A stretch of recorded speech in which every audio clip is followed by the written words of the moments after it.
What is going on, Castro Valley Vibe? We have the privilege today to be at the Wicked Plant Studio here on Castro Valley Boulevard. We are here with Scott. Can you tell us a little bit about your shop and what you have to offer? Well, our store is kind of unique. We have a different eclectic artistic style of plants. We like to do fun arrangements in strange containers. We'll plant in almost anything. We love planting in stuff that has sentimental value to our customers, such as a pair of shoes or a toaster or some other kind of family artifact from your childhood. We love succulents. We specialize in many different varieties of succulents and houseplants.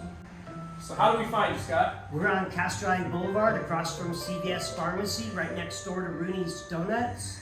And you can also contact us at www.wickedgardens.org.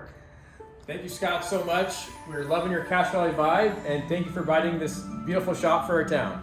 Thank you very much, and everybody in Castro Valley, come on in and check out our store.